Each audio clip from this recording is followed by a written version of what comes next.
In its 11th year, this is GabNet. Talk like you've never heard it before.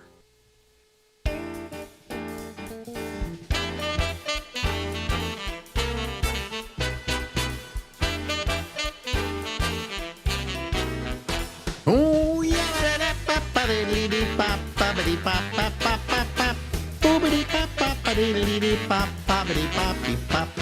Hey, everybody. This is Alex, and this is live from Harlem. Yeah, it's the Ramble. Okay. Out to California we go, ladies and gentlemen. His name is Larry Bubbles Brown. He is a stand-up comic who is getting to hate stand-up, you said, last time we talked to you? Just bored with it. Why are you bored with it? I don't know. I'd like a new act. Somebody said you could actually, I might try this. You can put your act through AI, and they might give it a better flow or something. Is that possible? I think your act is perfect. Yeah, I just don't like the order of it. I look at all these jokes, and I don't know where to put them. Can you change the order?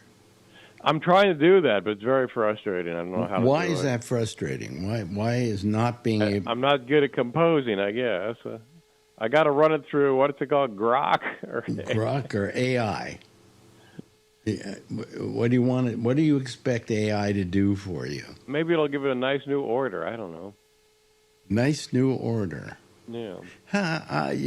One day we could get on the phone and I could sit here with AI and I don't know, ask it to rewrite your act. Yeah. I don't see. The thing is, do you do it in the same order every time? Pretty much, and I was just sick of it, and I want to. Because a lot of comics I know, Slayton is a good example. I don't think does everything in the same order every time. No, he's great at that. He can always start like where he was in the middle of last time. But what it is more than that. Okay, just to be make it make sense here. Bobby always felt out his audience as he was going along. And then he would bounce around to different material based on what he perceived the audience was. Do you do that at all? No, I don't know how to read a crowd. So you've got it set in stone. I mean, this joke is the first joke, and this is the second joke, and this is the third joke. Pretty much, yeah. Really? First joke always is... Someone stole my identity. Yep. Great way to start. It's not a bad opening line. It's a great opening line because it establishes you. Yeah, it establishes the character right off the bat. Somebody stole my identity, and now they have no life. See, and that sets up, that's all of what Larry Bubbles Brown is. And then you move from there. A lot of comedians have to spend the first 5 minutes of their act establishing who they are to the audience. Because sometimes you're playing to an audience that never saw you before. Many times, yeah. And so you have to, am I right? You have to, in the first 5 minutes, establish who you are. Well, you establish it in the first minute. That's good. Which is good if you're doing a short set on TV, isn't it?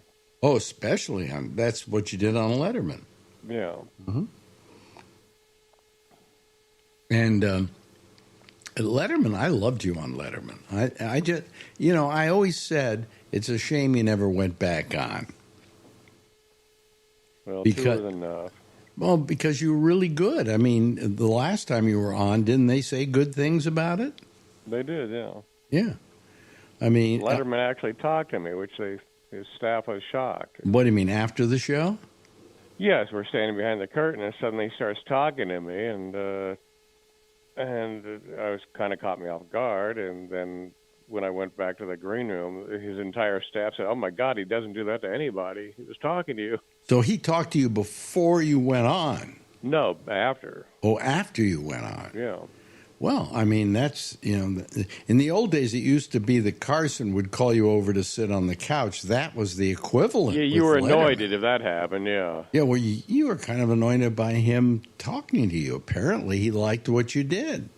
Yeah, well, I later talked to the guy that booked the show, Eddie Brill, and he said that I reminded him of his old friend and comic what was his name? He died. Oh yeah. I'm trying to remember too. Yeah, he. In fact, he was very loyal to those people. In fact, that guy had gotten sick, and Letterman paid all his hospital bills. Yeah, he was loyal to all the people he was with at the Comedy Store.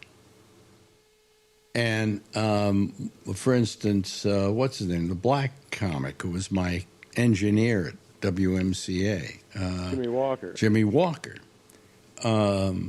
Very loyal to him. Would have him on once a year. He had there were about 4 of them. There was 2 black comics, one of which was Jimmy Walker, and the other one was John Witherspoon. John Witherspoon. He used to have him on every year. And then he would have the guy on you said that died, and I'm trying to remember what his name was. And there was a 4th one, and they were always guaranteed that every year they could get a shot on Letterman. Oh, he had that guy. The other guy was he had a horrible TV show that lasted a month called Pink Lady and the Pink Lady and Jeff Altman. Jeff Altman. Yeah. It was funny, but he had him on too. Yeah, so he was loyal to his old friends. Yeah. But he didn't. But what he didn't do is he didn't have them sit down and talk. Most of them, right? He would just have them on because, hey, thank you for being there for me. As a matter of fact, Jimmy Walker was one of his early writers. Wow. Comedy writers when he was doing comedy at the Comedy Store. A lot of people had people write acts for them. I know in the beginning, Slayton had somebody writing his act. And Jimmy Walker was one of the writers. So not on the TV shows, but in his private life. So. But Jimmy Walker worked on your show. He was my engineer. We used to have an engineer who would run the microphones and anything else that we needed played, while I sat in the studio just doing my show, and he was my engineer. And he used to say to me, "Hey, listen, I'm doing some comedy down at the comedy club here, this comedy club or that comedy club. Why don't you come see me?" And I'd say, "Okay, I'll try and get down there," but I never went. One of the reasons I never went was I never perceived this guy could be funny. And I didn't want to go see him work and then have to say to him, it was okay. I'm too honest to lie about that, okay? So you can take it to the bank, Bubs, when I say you're funny, yeah, okay? That's good to know. But I couldn't lie to him, so I never went to see him perform. And then all of a sudden, one night I'm watching TV, and there's Jimmy Walker on Good Times or whatever. And I'm going, that show was huge. I said, my God. And he was huge. Oh, my God, yeah. He was, I worked with him. He's a really nice guy. A great guy. But all I had to say was dynamite, and everybody, the whole house would go crazy. I know. That's... and that's a terrible thing to have to live with, So just imagine that was when there was 3 networks, no cable or internet, and the audiences those shows were getting were huge. Huge. So anyway, he worked with Letterman, and Letterman was always loyal to him, Well, and I interviewed Jimmy a few years ago, and he started revealing all kinds of stories about me I didn't know. Really? Yes. Love to hear that. Yeah, but it was a nice interview. We enjoyed each other, and I always liked Jimmy, but I never thought that I couldn't see how he was a comedian, but he soon left as an engineer at WMCA and went into comedy full time. So well, he's still working. Mm-hmm. And I don't think that. He really had no TV after that show for some reason. He didn't have a series, did he? No. No. Oh, boy. Yeah. We had a lot of comics we knew who had failures as sitcoms. Tom Rhodes. Tom Rhodes. This is a strange story. People don't, when we see Tom Rhodes, they don't even know who he is. Yeah, How many of you out there listening to me right now know who Tom Rhodes is? Raise your hand. Nobody raised their hand. had a show called Mr. Rhodes Mr. Rhodes. for one season. Big failure. Yeah. So what did he do? He went to, I think, South Africa or somewhere like that. He went to actually went to Europe, and he had a TV show in Holland. Yes, that was it, in Holland, and he was a smash. That's what I hear. Yeah. Yeah, and he was a big smash, and he couldn't make it over here. That was I think he came back here and tried to make it and couldn't make it again.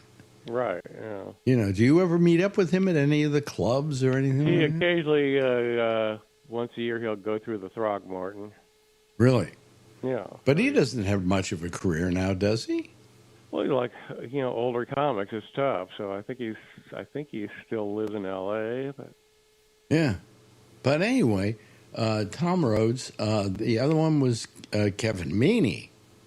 he also had a one-season sitcom, It was an offshoot of the movie Uncle Buck. Uncle Buck, and he played Uncle Buck. And if I remember, it wasn't a bad show. I never saw it. So. But it only lasted one season.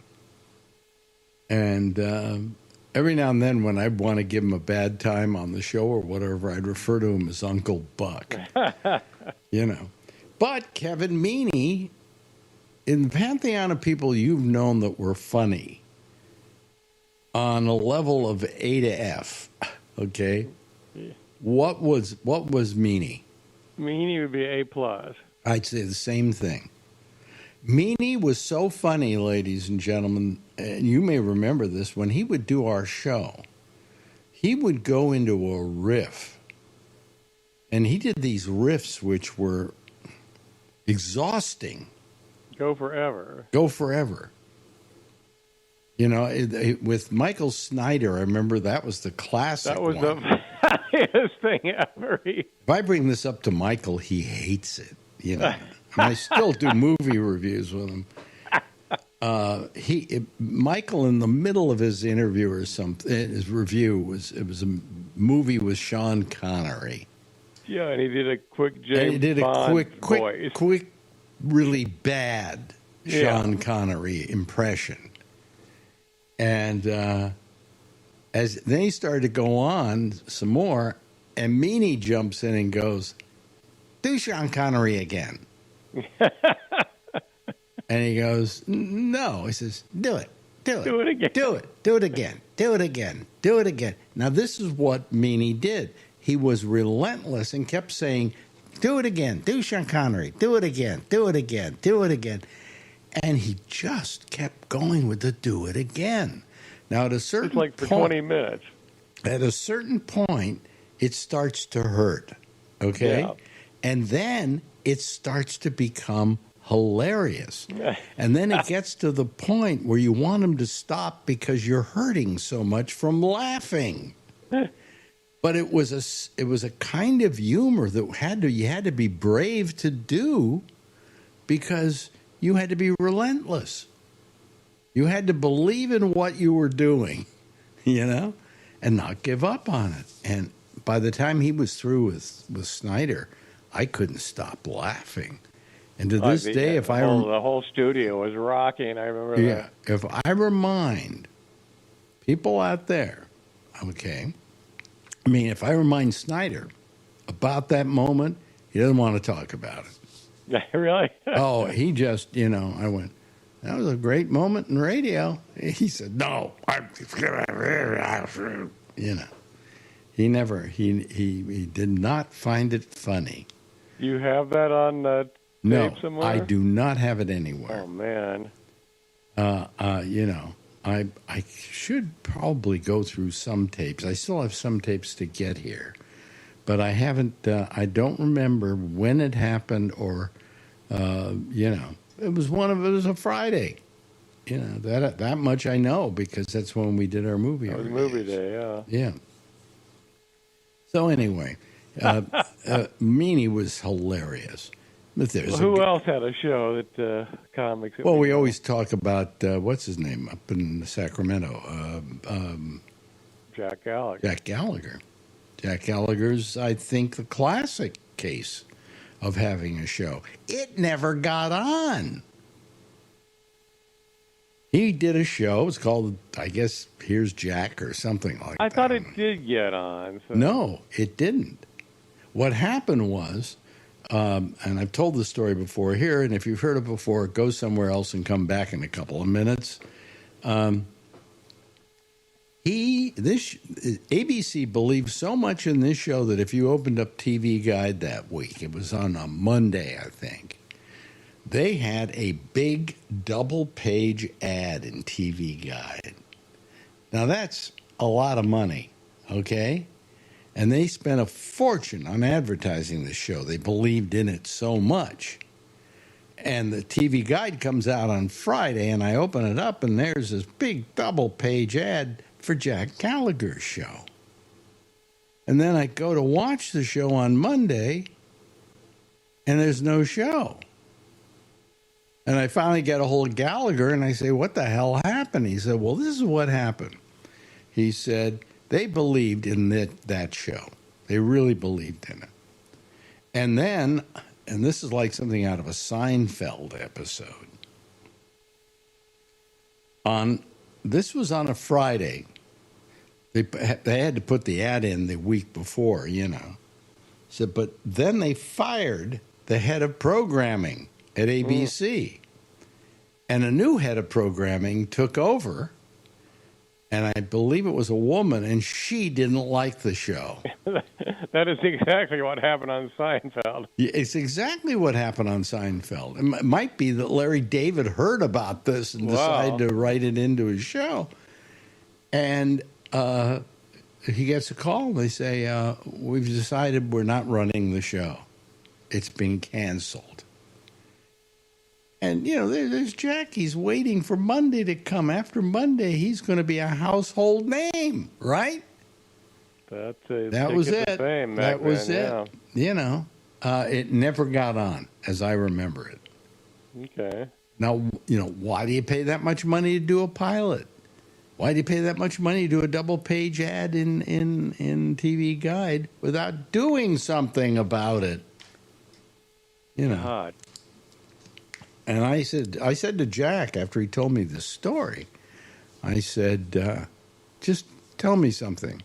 At what point did you want to blow your brains out? And he basically said, you know, Jack's a nice guy. He's he's a very for a comedian, he's level. He's not a weirdo. You know, and he just said to me, hey, that's television, you know. I wrote it off. And then went back to Sacramento, and I think he did a daytime talk show up there on TV. And he then wound up on Curb Your Enthusiasm. He did a couple. He played the doctor. Larry David's doctor.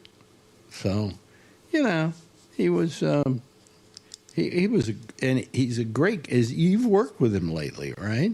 Yeah. He was here. Is he still good? Oh, he's still great. Yeah. Yeah, he just had this very kind of everyman look to him, you know, and he was just very funny, very funny.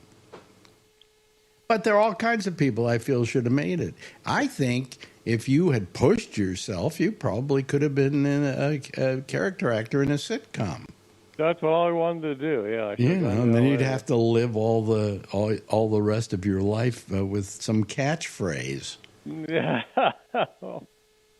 Don't you have a catchphrase? Is something like that or some noise? Yeah. Well, who else do we know that had a TV show? There was. Do you remember Mitch Mulaney?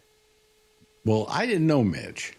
But he did your show a couple of times. Did he really? Yeah. See, I don't remember some people. There are a lot of famous people. They went on later to become famous. One of the people on Friends, female, did my show in San Francisco when she was with some comedy group that was playing. Aisha Tyler. Huh? No, not Aisha Tyler was a regular on my show. Yeah. She had like a recurring role on Friends, right? And she had a recurring role on my show. I mean, she was on it, God, once every couple of weeks. And I found her very funny. I thought she was very great, good. yeah. But she hasn't had a great career. She's had a career that kept going, but, it never became big. People know the name. That's about it, So, I'm trying to think, who else do we know that had a series that, I'll tell you what I did once. Slayton came to me, Bobby Slayton came to me and said, could you take all my tapes that I've got here of me doing stuff and make a reel for me? Because I had editing equipment, right? Mm-hmm. I said, sure, I'd be happy to. So he hands me all these tapes. And there's some of him doing stand-up and whatever. Finally, there's a tape in there. It's him as the Pink Panther. Did you know this about Bobby? No, I never heard this. They were going to do a TV show of the Pink Panther. Okay? And they were kind of going to do it with live people and this Pink Panther who lives with the live people. And they had to have a voice for the Pink Panther. And it was Bobby Slayton. And I got to tell you, if you don't think it works, I wish I had the tape here because it really worked. Well, I would have guessed that wouldn't have worked at all. His voice, that Brooklyn whatever voice that he's got, that rough voice, played perfectly as the Pink Panther. You wouldn't think so, but it was perfect. And the show never got on. They did the pilot, and that was it. Never made it. So there's another failure for Bobby Slayton. He also was on one other series that he was on with, who's the comedian that died from New York? Richard Lewis. Richard Lewis. And he played like the super in a the doorman or something? Yeah, in a building, yeah. But it only lasted a short time. It was Richard Lewis's failed series. Was that the one with Jamie Lee Curtis? I think so. Yeah. I believe you're right. I can't even remember what it was called. But it only lasted, I think, 6 episodes or something, and that was it. So, hey, there's 2 at once. We got Richard Lewis and, Bobby Slayton. You also had Margaret Cho. Margaret Cho had a series. All American Girl. That's right. I forgot that. 1995. Wow. You remember the title of it. Yeah. She was, and Margaret Cho was a very good comic, by the way. Really quite good. Do you like her act? I liked her, yeah. I'm not huge on the act. But I wasn't huge on the act. I liked her. She was fine. Yeah. But anyway, she did this thing called All American Girl, and it just didn't work for her because they tried to scrub her up, and not make her as Asian as she is and so on. And she talks about that with great disdain, in any interviews I've heard with her since about it, that she didn't like what they tried to make her. So she spent the rest of her life being who she wanted to be, and she's had a fairly good career. Not great. I saw her in something recently where she was very good, So here we are, little Schadenfreude, talking about all the comedians who got series that never lasted. Well, just getting that far is pretty amazing. Yeah. Now, of course, next time you're on, we should talk about your failed series, Here's Bub. Here's Bub. No, but you would have been good on a series. You would have been a good character actor. Yeah, I think I could have been a character, yeah. I never wanted... All the comics I know, they all wanted to be as famous as Robin Williams, which I didn't want that at all. I always thought being a supporting character in a sitcom seemed You want like to be famous on your own terms. Yeah. And for who you are and what you are. And, Robin Williams was a success. I mean, I didn't find Robin that funny, just between you and me. And people go, "Oh, you didn't find Robin Williams funny?" Only because I felt Robin was not on stage being a comic. He was on stage acting a comic. And then he would kind of look at you like, "Hey, you got to laugh at that." And people were laughing at stuff they didn't even understand because he had, am I right? Yeah, well, his energy was explosive. Yes, yes. Rumor had it that Letterman hated having him on the show. Really? Well, because he would come on the show and just take it over. And Letterman liked control. But he had him on the show nonetheless because he was good for business. But anyway, hey, listen, we got to go here. I just realized we just ran over. Yeah, I wish you could think of some more comics we had at your show. Well, I'm sure if we take time, we'll remember them, and then we Yeah. can have Schadenfreude. We'll do it next time. Yeah. Our Schadenfreude edition of Larry Bubbles Brown comes to an end. Thank you, Larry. Thanks, Alex. Okay, bye-bye. Now, in its 11th year, this is Gabnet. Talk like you've never heard it before. Well, thank you very much, ladies and gentlemen. There's Larry Bubbles Brown. Well, here it is. It's Friday night, and usually we have tons of people waiting to come on, and nobody's waiting to come on. I'm getting a little tired of this. I'm thinking, I've threatened this before, but, the older I get, the more tired I get, and, I do this for the people who call, and since people don't call anymore, why should I do it? Okay? All right. Anyway, enough of my griping. There are two people here waiting, and at least quality people. Let me see here. Well, let's just do this. All right. Let's bring these people in here, and there they are. Why should I do it? And here comes Tom Yamaguchi. Enough of my gripe. Oh, and you see, the reason I've got a problem with the sound going here is because Jeff has his audio on, so let me turn Jeff's audio off, okay? I will mute Jeffrey, okay? And there we go. Okay. Hello. How are you? Oh, now I can unmute Jeff. Jeff, you better turn off your audio. Yeah, because you left it on and then you walked out of the room. Can you hear me, Jeff? No, he can't. Oh boy. Well, Jeff is dealing with his audio. I'll tell you why I came on. Mm-hmm. I came to the conversation late while you were interviewing Bubbles or Larry Brown. Were you talking about that Kevin Meaney's do Sean Connery again? Were you talking about that? Yeah. Yeah, because the movie that they were talking about was, or that was being reviewed, was called First Night with Sean Connery. Yeah. And it was released in 1995. I was trying to get the exact date. My memory was it was in June, but according to Wikipedia, because IMDb used to have the release date. Now I can't find it, but Wikipedia says it was on July 7th. So if you look around June or July on a Friday of 1995, you should be able to find it.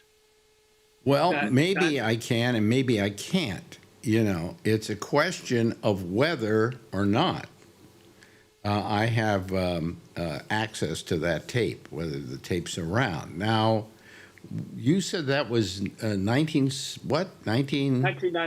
1995. The film was called First Night, and so basically, what set it off was that Michael Snyder started doing an impression of Sean Connery, who was in the movie. He was doing an impression of Sean Connery in The Untouchables. Remember? Yeah. You can kill people. No. And from that was when Kevin Meaney says, "Oh, that was a good Sean Connery. Do it again." Yeah. And it just like, And then do it again. you know, Do it again. Do it. Do it. Do it. Do it probably, again. Do I it would again. say, Do it again. Do it. Do I it. would say singularly the funniest moment on any of your shows in San Francisco. The funniest. Yeah, and moment. it's a shame if I've lost it. I don't know. I'm going to have to go. I hope it's fun. I have had a lot of my tapes shipped to me, and I have them here. And I would have to look for that date. Okay. So you're figuring it's in July what? Maybe July? It said July 7th. But my memory was it was in, around mid-June, but it could be July. It could be July 7th. It was obviously a Friday. Because Yeah. that's when Well, I'll try to see if I can that's find when it. Snyder would come in and do the movie reviews.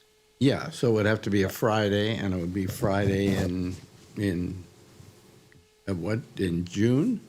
June or July. June or July. I'm going to have to go look up that movie. I'll find it somewhere. I'll be able to find Just it. remember, the movie is called First Night. Yeah. Okay. Thank you. Okay. I appreciate it.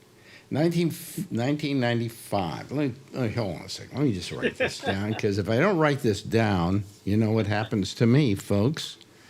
1995, and it would be what, in June? June or July. June or July? July. Okay, and the movie was First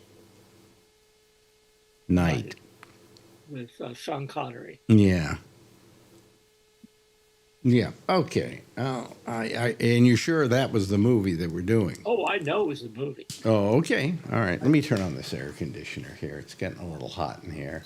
There we go. There we go. Okay. And bring that up. Okay. Anyway, yeah, I may be able to find it, I may not be able to find it.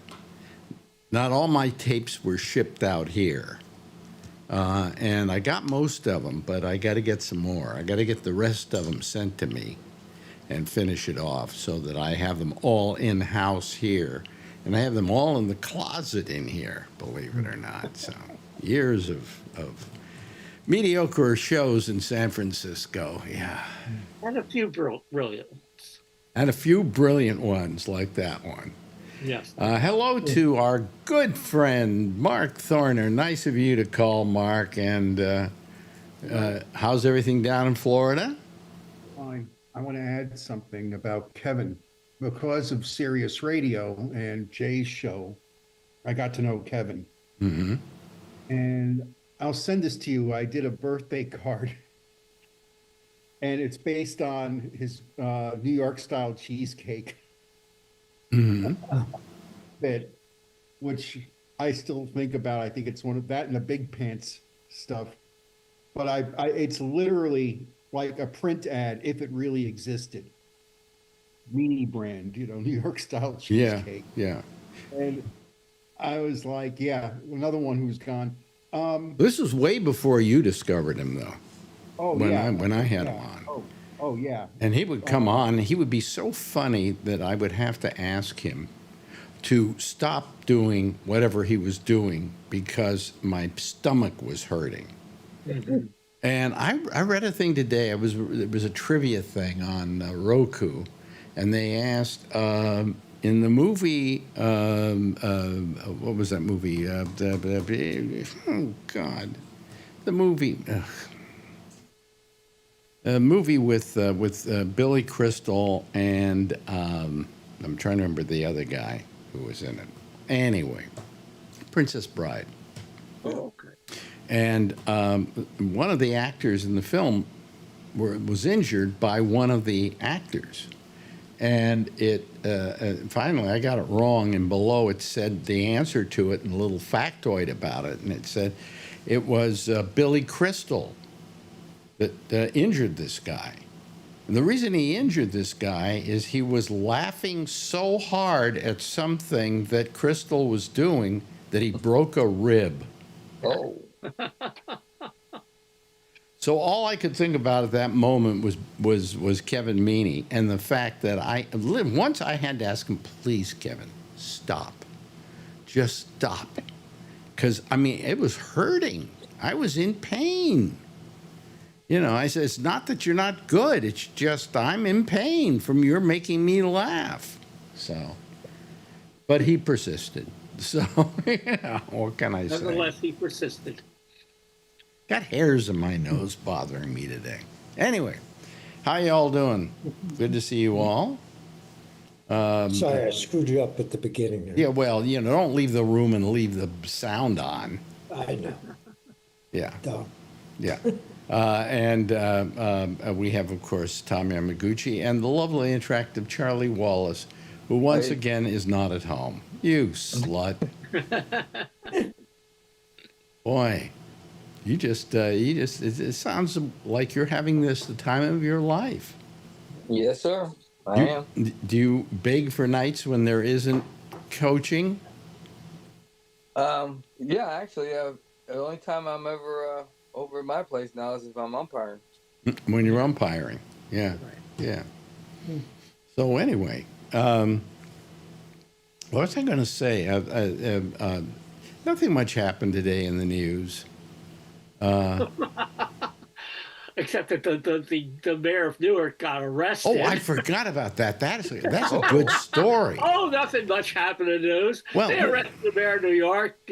As far as I don't even know if they've released him. Oh, yet. the mayor of New York was down kissing Newark. Donald Trump's. Excuse me. No, but the mayor of New York was in Washington today kissing Donald Trump's ass.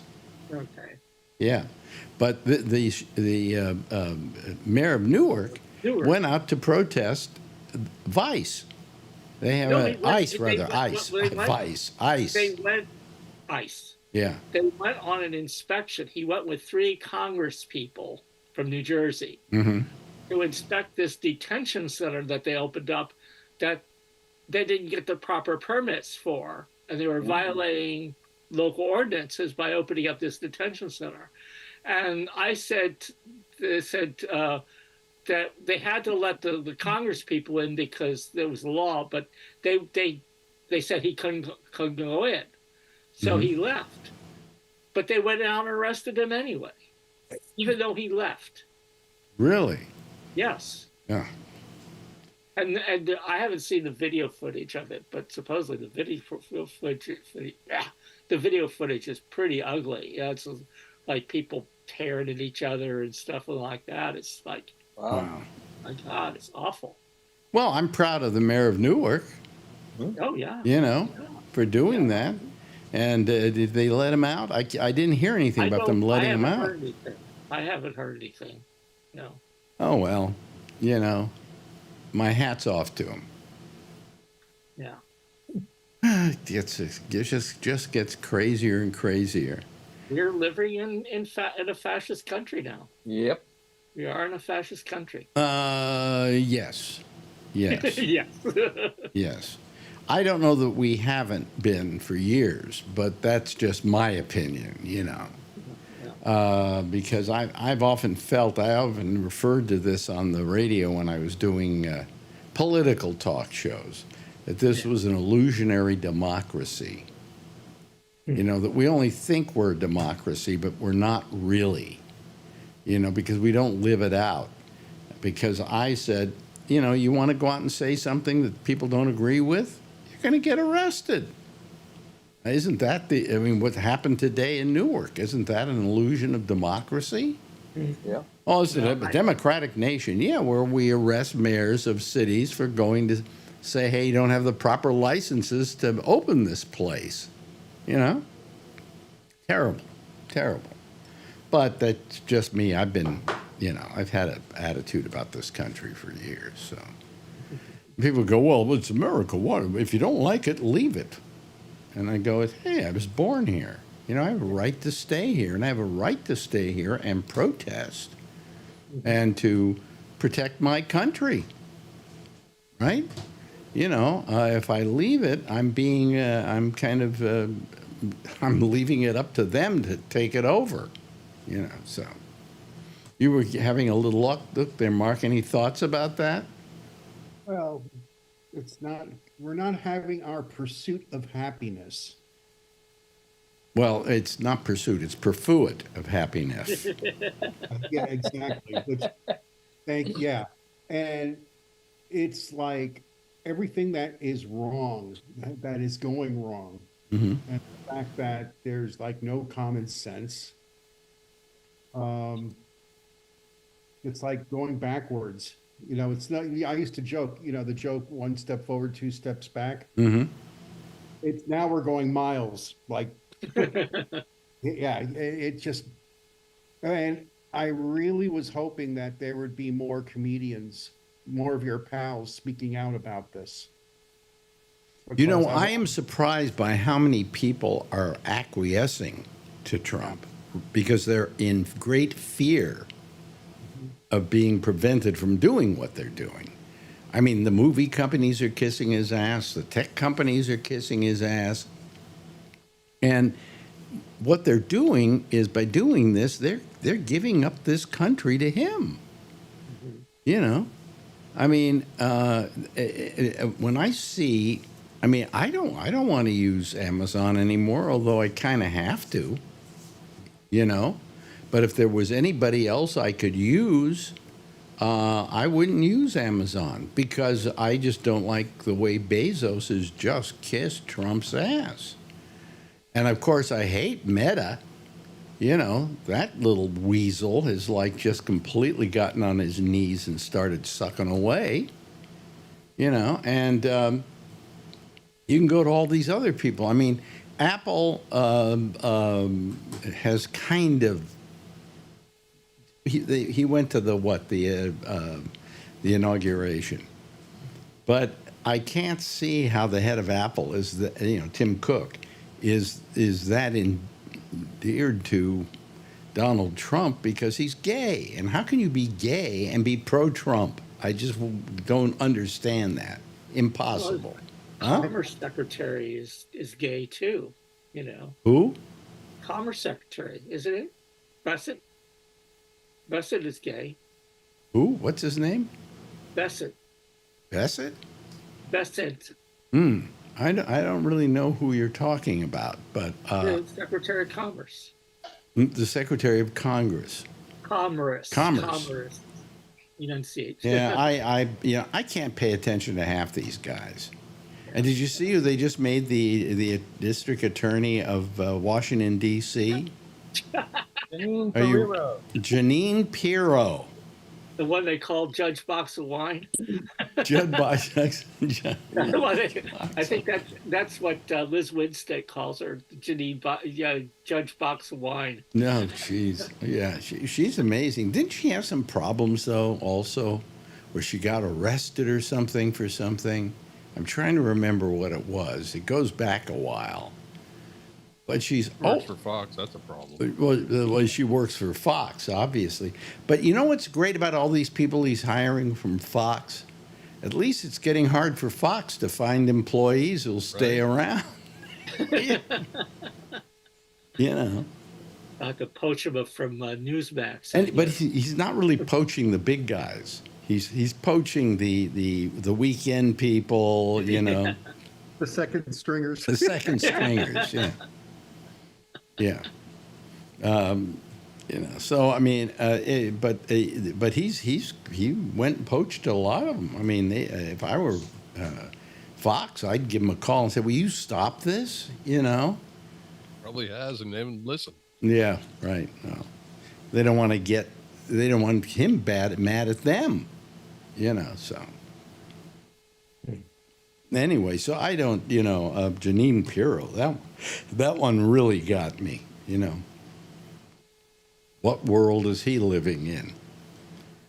So anyway, I wish there were other stuff to talk about, but there isn't a lot. I mean, we got the Pope, but once you say the Pope is an American and we have a new Pope, that's pretty much the end of the story, isn't it, for now? Pretty much. Yeah.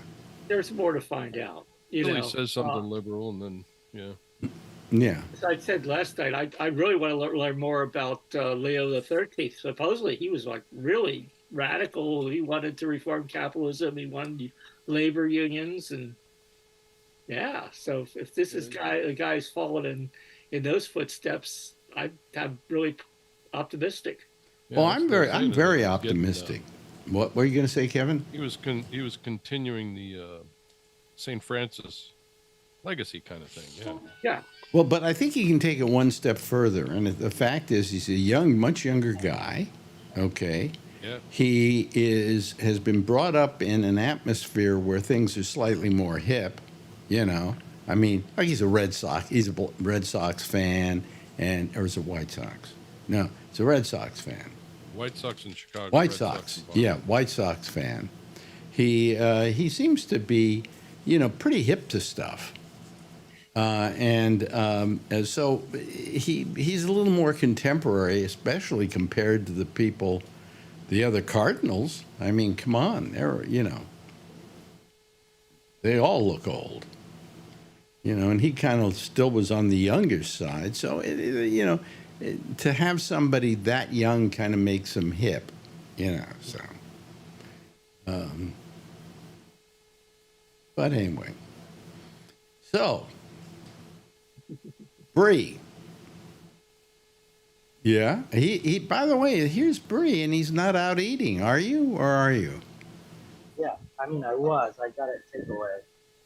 Oh, I forgot. The shot wasn't right. Now I'm seeing the whole salad bar. Yeah, you can see all the food. I'm waiting for my ride home.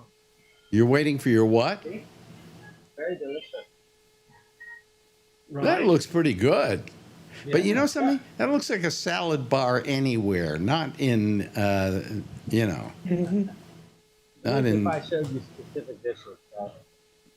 Yeah, I had to bring one of my cats over to the cat hotel because the other cat just got back from surgery and needs time alone. Well, you know what's good about where do you live? You live in Bangkok, right? Kuala Lumpur. Kuala Lumpur. Well, where's Bangkok? Isn't it in here? That's Thailand. That's Thailand. Yeah. Okay. The cat hotel. Oh, that's the cat hotel, and right next to it is, of course, where they cook the cats. If they, if you want that. Here. Huh? No, not here. They don't do that here. Oh, they don't eat animals there? No, you're thinking Vietnam. Yeah. Thank you. Oh, now you're in the car. What are you taking? Is that an Uber? Yeah. Here they call it Grab. Grab. Really? There are a couple of services here, but we don't have Uber. Oh, you don't have Uber. Okay. No. Yeah. I took a Lyft yesterday, and the price was $50 to go downtown. Yeah. Would that have to do with the congestion pricing?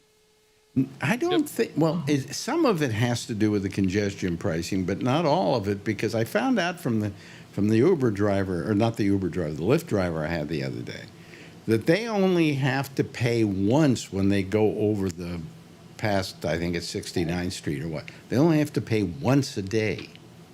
Okay. Okay, because, if let's say somebody lives on 70th Street, let's say he wants to take his car over 69th, and now he wants to go back again, and this will go back again. They don't allow that. They don't say you have to pay $7 every time you do it. You do it once a day, and you pay $7. So then you add that to all the cars that are being used, but so that isn't why the price has gone up. But I have no idea. They have certain times of the day. If it's busy, they'll raise the price. If it's busy, or there's an event going on in your area or something, the prices will go up to a higher rate. Uber used to do that, but I don't think Lyft ever did it. I mean, I never saw. I usually a Lyft to where my dentist is. A Lyft. If you're going to the airport, you will pay higher. Really? But that's not the toll on the road. No, it doesn't have nothing to do with it. Yeah. Well, the drivers are responsible for that. They maintain that. Bree? That's what they do Alex, for me. You've had cats where you've had to babysit them. Did you ever have to take them to the vet? Did I ever have to take a cat to a vet? Well, years ago when I had cats that, got sick and I had to take them to a vet, yeah. Well, and how much? How much did it cost you? Oh, back in those days, they were not expensive. Vets were the cheapest kind of medical person you could deal with. But I got to tell you, as time went on, the price went up and the price went up and the price went up. And I imagine today they charge you like they charge human beings. Bad.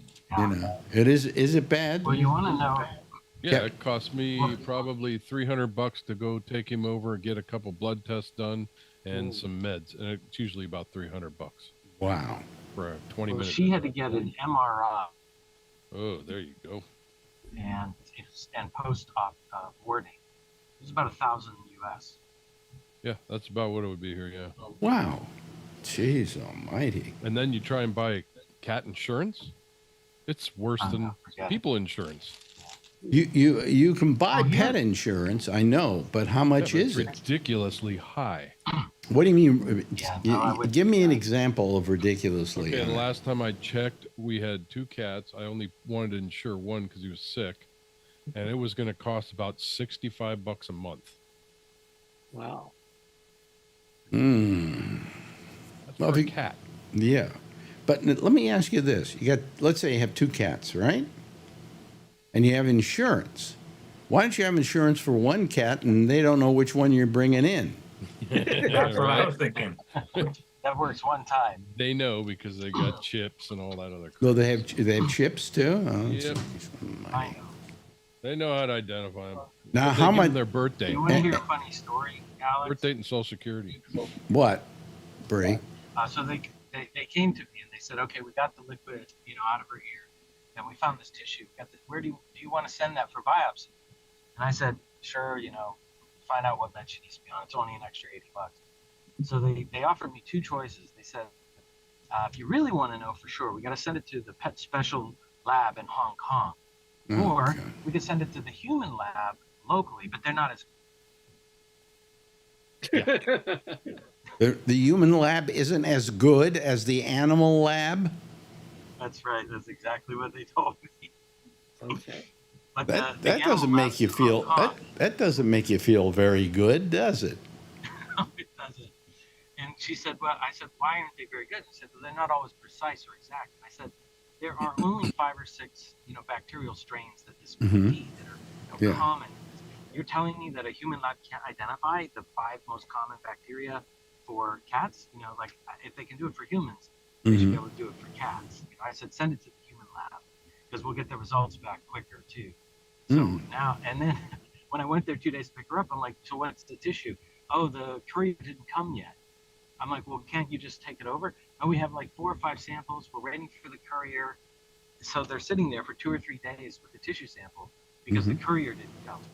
I'm thinking, time is of the essence here. You just got to know which meds to use. Anyway. Wow. So you have pets too, Kevin. So I know that you go through that as well. Anybody here else have pets? Yeah. Until you get to have to put it to sleep. What's it cost you to put them to sleep there?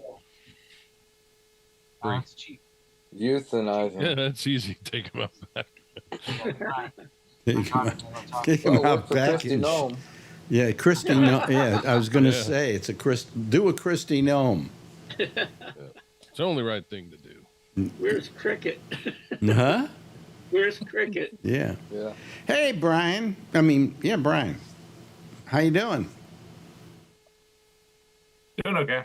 Yeah. How's you apparently you're still at that Motel 6 or wherever you're staying. Yeah, I'm gonna take this picture when I leave and send it to you. Is that the most grisly picture ever for a hotel room? It's just a barn. Yeah, but wait a minute. Where is this hotel? San Jose. San Jose, metropolitan area, right?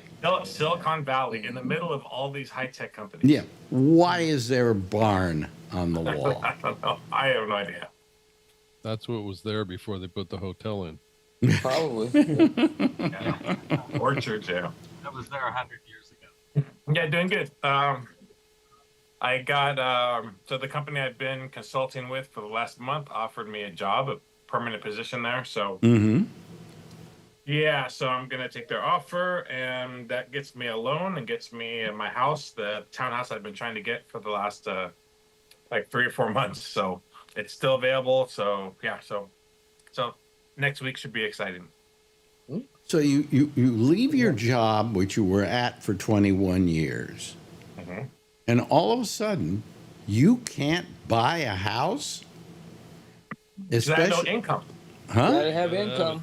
Even I tried to sneak in a loan before, like get pre-approved before I left my last company, and they say that's expiring income because they know I if they call HR, they say, oh, he's this expiring income. So yeah. Anyways, yeah, and then I have money coming in. I have money from my house selling. I have money coming in every 2 weeks from my old company, 20 weeks of severance package. And then I have consulting money coming in, and I still can't buy a house. You still can't buy a house, but that's amazing because I'm sure. Do you have anything saved up? Oh yeah. Yeah. So you've got assets. You've got assets. Yeah, but you can't get a loan. Can't get a loan without permanent income. So. But you know what they don't count here? Okay, that's fine. Oh, what? It's ever since all that crap in 2008, the dot-coms were buying up everything and walking away from it. Well, here's my point. Okay, so Brian is out of work, but now he's got a full-time job, and you're probably making some good money at that full-time job, right? Yeah, now I will next week, right? And so you will be able to get the loan. Yeah. Am I correct? So Brian, you need to go to the Bank of Alex and apply there. Okay, so let's say you borrow the money, you get the house, and all of a sudden you're not working anymore. Do they suddenly stop giving you the loan? No. No. That's what happened to me. So that's what the stupidity is of it all. Yeah. Yep, exactly. That's what happened to me. Really? Yeah. What happened? The company that I was working for, had their own credit union. I went and got a refinance loan, and a month later I was out of work because they laid everybody off. Okay, but they didn't stop the loan. No, they just wait for you to default so they can repossess your house. Oh, I see. Okay. Or you keep making the payment. Maybe you got a lot of money in the bank, or like Brian might have here, and then you can just keep making the payments anyway until you get another job. I just think that that's stupid. I found that I just by sitting around and not having a job, okay, but having a lot of money, a decent amount of money, my credit keeps going down. Yeah. And it keeps going down because I just, and I mean, every credit card I have has been paid off every month. Every kind of money I've ever owed was paid off. I don't owe any money, nothing.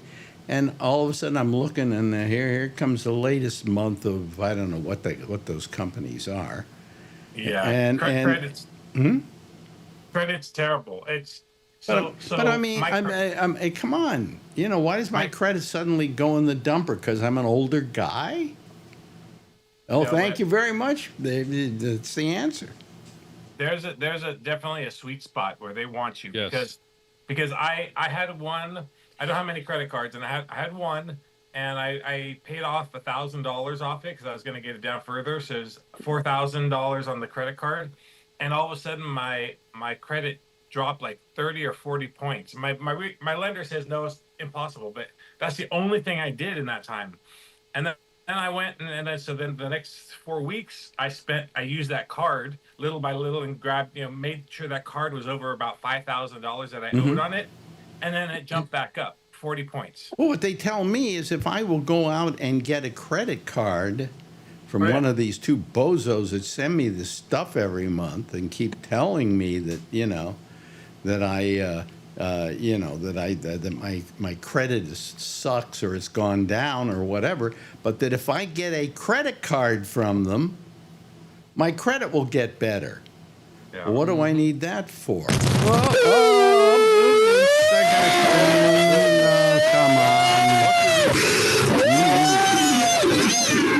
Oh, geez almighty. How do I stop this? How do I stop? Oh. Oh, well, it did stop on its own. stop. Jeez Calling almighty. in again? Jeez. Huh? I I don't thought know. you I banned accidentally hit the button. I wasn't going to hit the button on that guy.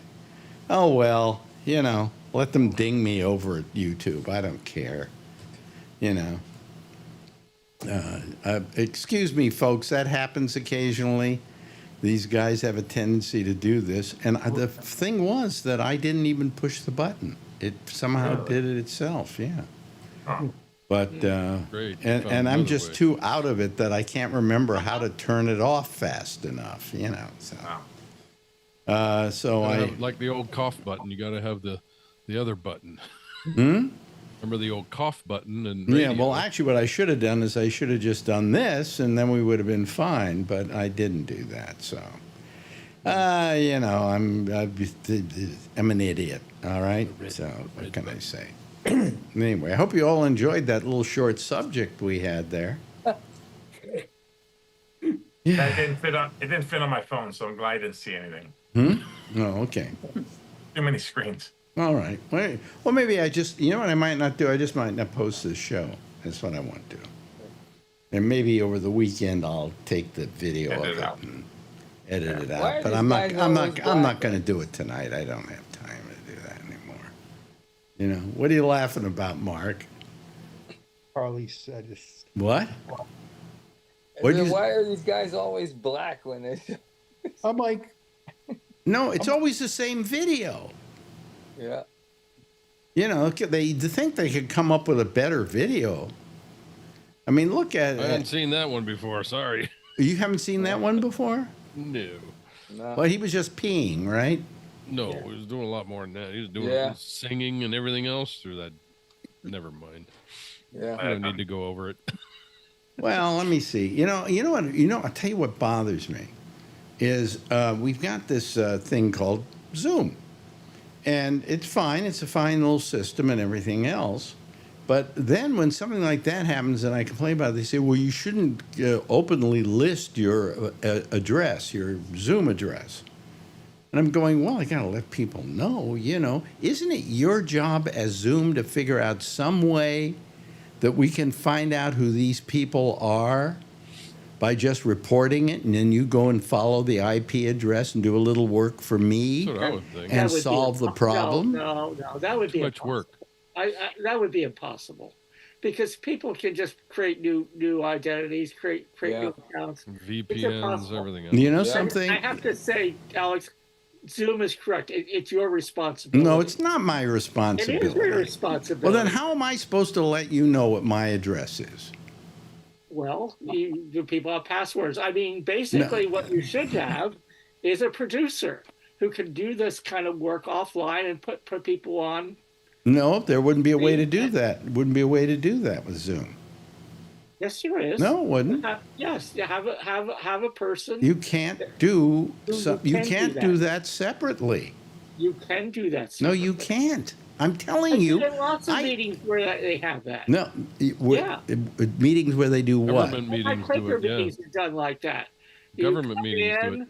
and then somebody moves you into the main room. And there's a Zoom host that works, and it's a lot of work. Believe me, it's a lot of work. No, well, I They don't get have everybody that in, kind of and then they I don't put it have in I don't have that kind of budget here. All I'm saying is I'm saying that's how it's done. they They should kinda have put 'em some, in a or they green should room, have so some if way they- I could go back and look at the IP address and do something about it. You know. Yeah, they'll put them on. They'll make them think that they're on, so that they blow it and start early, and then all of a sudden the producer can say, Yeah, cut but it out but you see, before it even gets to you. No, but the problem is we're doing this, and I'm taking this off the screen that is Zoom and playing it through OBS and running it on that. Okay, it's the only reason I can take the picture off and put my face on. But anyway, the point, and I didn't see that happening until I didn't even push the button. I don't know why it went. Let me put it that way. Anyway, I mean, I could do everything I can to prevent it, but it's still going to happen, And I just don't like the fact that I can't go somewhere and find out who this guy's IP address is. And if maybe I can't find it through the IP address, let it be my problem not being able to find it. But at least I don't even have that, you know. So I don't know. To say that Zoom shouldn't be responsible for it to a certain extent, I've seen ways that they could take care of that, you know. On Teams meetings, they have a thing that sends you back the attendees, and it has a list of the attendees who've been on. But I don't think Zoom does that. No. Is that for people registered in advance? That's a Microsoft. There's just people Right, who I log know, on. but I mean, like people will register in advance, and then they have to attend these list. Yeah, that's what it does for our city council meetings and our board of supervisor meetings. That's how you do it. You have to register first, then they shoot you the link, and then you get in, and then from there, whatever happens. Yeah. That's how they filter people. Yeah, so it's not open like this one. Yeah. There just should be some way I can filter it. You know, I didn't recognize the person, but I also didn't hit the button on it. Apparently, I accidentally did or something like that. Or they found a way to get on. No, I don't think so. I wouldn't think so. I think I accidentally never hit. Say never. You know, the button comes up at the top of the Zoom, and it says, "Do you want to let the person in or not let them in?" And I don't think I let them in. In fact, I just let it sit there till the guy gets tired of sitting there. You know. But you know, I'm getting tired of it. I'm getting tired of it from the standpoint that I'm sitting here and I can't just blindly say to people, "Hey, give me a call." You know, if I don't know who the person is, I don't know that it isn't one of these assholes. You know, what they're doing is highly illegal, believe it or not, and actionable if I could find them. Actionable to me would be I'd wring their little necks. You know. Speaking of wringing people's necks. So when I sold the house in Lathrop, I had no house to go to, right? I'm at a hotel. So I figured, I'll have post office hold my mail for 30 days. So I filled out all the stuff. They gave me a confirmation number and the dates and emails and everything. So it was coming up on May 7th. So on May 7th, I called to make sure, yes, it's for pickup for me, not to send back to my house. And then I went up to the Stockton post office, because that's the main one where they hold all the mail, and they don't have my mail. Then I went to the Lathrop, the local one, and it's a small local one. So went there, and they don't have my mail. So the guy, when I left, he said, they probably just sent it to your house all this time. So all my mail went to my house that I sold. And it's got paychecks in there and tax checks in there, all this stuff. And the guys who are at the new house, my neighbor was a friend, so I called him and talked to him. He said, "Yeah, we haven't even seen those people. We don't think they've moved in." And they came a couple nights and had some parties, and that's it. And I'm like, "Oh my God!" So either the box is full or it's sitting on the garage floor. Exactly. Where they deliver it. Yeah. Yeah. So it's a mess. So I want to ring post office next. They gave me a confirmation number that said that it's being done, and all this stuff. And then I go up there and say, "Oh no, it's not here." And I went there, went to Lathrop 2 times. You will get nowhere with them. Yeah. Especially since they fired so many people. Yeah, I mean, I misprinted a label for $12 that I was shipping out USPS, and I tried to get a refund for a month. Just give me the $12 back. That's all. I did it wrong. And I had another one that I had redone, and it said, "Oh, here's your confirmation number. Here, we'll get right back with you." Never heard a thing. Kept calling them back. "Oh, they're working on it. It might take a little while." Never saw it. I was trying to get my passport stuff back from Texas. You know, it's getting me a little PDO'd. Is that a word? This star you got to get on your driver's license. Yeah. Now, granted, I have a passport, so I'll just use that instead, you know.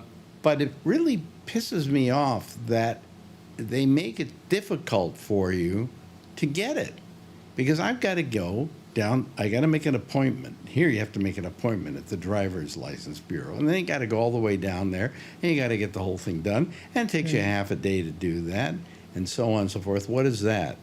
Real ID? My appointment. Your I made appointment? an appointment a month and a half ago, and it's for Thursday, July 3rd. Thursday, July 3rd. God. And I made it a month ago. Yeah. Oh my God. And now let me ask you this question. Do you have a passport? Yeah. Well, then why don't you just I'm use going that? to use that. Why don't you just use that? Yeah. I am. I just don't like to carry the passport around. Oh, well, I don't mind doing Unless that. I have to. You know, whenever I travel, I'll get it. Whenever I just did. I pushed it off because they were, I was in the middle of getting rid of my Class A license, and they wanted me to do all these new tests to get through to get the new license, and I had to get my Class A medical done, and that's what was holding me up. And I kept pushing it off, and I couldn't get into. I wasn't going to pass the medical anyway because of my legs. Mm-hmm. And I finally just gave it up and said, okay, I guess I got to get a regular license and go through all the BS for the real ID. Yeah, well, this real ID thing's been sitting around since 2005, and they haven't done anything about it. Yeah. About 3 years ago, I got a new license. Why didn't they give me one with a real ID on it? Because you have to prove that you're you. You have to take a What do you mean? Social I have a Security, driver's you got to license. take your passport. You got to take a bill. You got to take all kind of stuff down there. Okay, but I also have that. What's that thing you get through TSA fast? What do they call I've it? had all the TSA Global clearances through travel. Department of Homeland Security for hauling hazardous materials, for going into the ports, Mhm. I have all that. Doesn't touch different system. They don't see it. What, just so they can put a lousy gold star on your license? We should go down to Staples and get some and just put them on there. Yeah, put a gold star in there. Those morons at TSA wouldn't know the difference anyway, right? I don't have a driver's license. Well, not a valid one. You're never getting back in this country, dude. Yeah, you might as well stay there. Well, I always Yeah, they always ask me when I come back. They're like, why have you been out so long? Because that's my job. I work. Cartel. Oh, you're out pretty long. Just say cartel for Well, the I travel I travel anywhere. I take a passport with me, So I'm not worried about that. And you can still get on a plane. It just takes you longer. That's all. They're not going to prevent you from getting on a plane. How about you? How about you? What? There are only 2 countries in the world that charge their citizens tax when they live abroad. Guess which 2? United States. They charge you a States is tax one. for living abroad? Well, you must continue to pay your taxes. Well, you must continue to pay your taxes, but what is it based on? The money you're making in Malaysia? Yes. Okay. Well, but is it considered American income or is it considered Malaysian income? And do you pay taxes to Malaysia? I do, yes. Well, then you shouldn't have to pay taxes to the United States because that's double taxation. But that's our law, not theirs. When you become president, please put that in the book. Yeah. But That's our we're law. one of only 2 countries. The other one is Eritrea. Eritrea. Jeez. Yeah. They need all the money they can get, I guess. Wow. Wow. Oh, well. Yeah. Yes, Jeff. I did some work in Australia, Mm-hmm. but they wouldn't allow me to get money from then. Mm-hmm. I couldn't get a job there. Mm-hmm. So I had to get paid in the United States. Oh, I've heard that too. And so effectively, I was not working there. I was not doing Because they any wanted you to be a business citizen, or right? anything. They wanted you to be a citizen. No, not really. They won't let you in. So Yeah. I know one lady, and she went there, and she got her degree to become a nurse. Guess what? What? She wouldn't let him take a job there. And you know they always need nurses everywhere these days. Yeah. Not Americans. No. But I don't think it was just Americans. But it's the way Australian keeps their own country. Yeah. Yeah. It's different. Yeah. So. Well, I just don't understand why if you're working in another country. I mean, sure, I understand if you're working for an American company and you're getting paid on an American payroll, but you're in another country, that you have to pay taxes somewhere, and why not the United States? But if you're working in Malaysia for a Malaysian company, then why would you have to pay American taxes on that? Makes no sense. I liked living in Dubai because there were no taxes there. Really? Yeah, no tax. But didn't you have to pay the United States taxes on the money you were making in Dubai? Yes, that is correct, yes. Okay. So in other words, what you're saying is screw the United States of America once again. Were the American companies you were working for? All I'm saying, I did. For many years, I worked for an American company online. But all I'm saying is when I come back, through the border, they shouldn't question me. Because it's like, I'm paying taxes, dude. Like, yeah, Well, but they always make me feel like, ashamed for staying out of the country so long. yeah, well, I just, I don't know that we get our money's worth anyway. Especially now. How many different services are not being given to the American public now? And how people get up in the morning and can look themselves in the mirror and say, I think I'm going to pass a law trying to make Social Security unavailable. How can you be that mean? Well, one of the things now, Alex, that a lot of the people I talk to, they're kind of happy. They're like, aha, now your country is worse than ours. We always, and so a lot of them now look at the U.S. as a basket case. It is. It is. You look frustrated by it, Mark. Yeah. Yeah. I mean, I just was led to believe that the job of a country is to take care of its citizens. That if nothing else, you're supposed to do that. Yep. Does Trump wake up in the morning and say, today's a good day. How can I screw old people? Forget that. Screw everybody. How can I screw? You can't have $15. You can only have $2. How can I screw 5-year-olds with cancer? Yep. Right? Take away the NIH.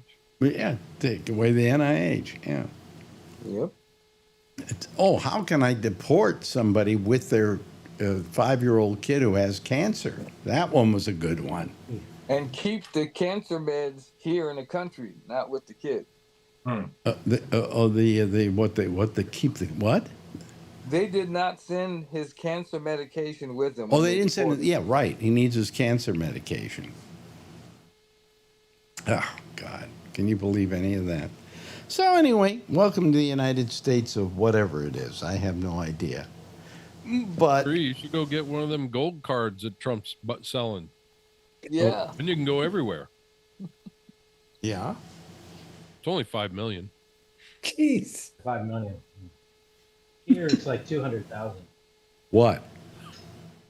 You had a Trump gold card with a counterfeit? No, the gold card is 5 million. Yeah. And what does it do? They have a gives you a card with a picture of Trump to put in your wallet. Is there any possibility they have a of retirement. Is there any possibility of getting that without? So who knows? Who knows? Oh well. Anyway, so what are you eating there? I thought you were eating when we started out, but I guess you weren't, huh? No, I got takeaway to bring back for the family. Now, what is that you're eating? Well, this is YCS mixed rice restaurant. So they have bihun, they have cereal prawn, they have tofu, they have fish cakes, they have like a potato dish. There's a bunch of different things. Uh-huh. Okay. Sweet and sour chicken. Mm-hmm. So much longer are you going to be in that part of the world, or are you allowed to stay there indefinitely? Well, I'm up for contract renewal this year, so hopefully another 2 years at least. Mm-hmm. Beyond that, I can't tell you. So, but the country doesn't require you to have a visa? Yeah, it's tied to the contract. It's tied to the contract. Yeah. Okay. Does that happen over here, Brian? Because you know about this stuff, right? There was what was the visa they had for people that had a special skill? H9B, is it? Yeah. Yeah, and a couple of times I thought they were, early, like in the .com era, and then now again, I thought a lot, a lot of those were going to be canceled and people moved out and stuff, and it seems like more and more people are here on those. Yeah. Yeah, but I mean, they had the what's it called? The H1B is H1B. That's Yeah. it. H1B. And this existed when I worked at the CNET Radio, for instance. We Yeah. always talked about them. And these are visas that companies get for employees who come from another country who they say have a unique skill and they need them specifically. It's Okay? a work permit. But It what allows people to work for a specific company. Yeah, but what I found was terrible about it is that they then became an indentured servant of this company, because if they suddenly lost their job, they had to go back to wherever they were from, and they brought their families over here and everything else. So now they have to take whatever that company's willing to pay them, and how they're willing to treat them and whatever. Otherwise, okay, well, you can just leave, but you're going to have to go back to Asia or wherever you're from. I thought it was a terrible thing, and nobody ever did anything about it. They never put specifics on. Huh? They've reformed them. They were really abused. In fact, I know we don't have much time. Back in the 90s, I was working for a nonprofit, and we were in a building in downtown Berkeley. Mm-hmm. It was owned by an Indian guy named Reddy. Mm-hmm. And I would see, like, when we close up, all these women, their saris would come in and we're doing the janitorial work. It turns out he was importing these women from India on these H-1B visas, and basically he was making slaves out of them. And what happened was two girls who were a part of the family in an apartment house across the street died in asphyxiation. They had carbon monoxide poisoning from a heater. Wow. And that's when they found out that that one thing, they weren't in school. They were a block away from Berkeley High, but they weren't in school. And the Berkeley High's newspaper did an investigation and just blew this thing out of the water with this guy with his abusive system. Wow. Yeah. Wow. It's a Well, great story. I always felt they were terrible, and that people were being taken advantage of, and they were at the behest of the companies, and they didn't want to pick up their families and move them back to wherever they came from. Yeah. So anyway, we found other things most of the time tonight, other things to talk about other than that orange orangutan. Hey, listen, Mark Thorner, you can't call us enough, okay? I love seeing your face there, Plus, over the years, your camera has gotten better and better and better and better. And Jeff, thank you so much for calling. Thank you, Tom. Always appreciate it. Charlie, always appreciate it. The presence of Kevin is without doubt a godsend for me, and of course Brian, always great to see you there, And Cal T-shirt. yeah, where's Yeah, there you go. Cal. where's the daughter tonight? Yeah. With the other person. Oh, with the other person. Okay. Anyway, everybody give a big wave goodbye. Oh, and thanks to Bree as well. Everybody give a big wave goodbye, and I'll give a big wave goodbye at you. Let me see here. Let me just bring up my camera. There we go. All right. Anyway, next is the what is the name of the program? Oh yeah, it's The Intersection with Amy Manuel, and if you want to call her using Zoom, you can do that very easily by just going to the gabnet.net page.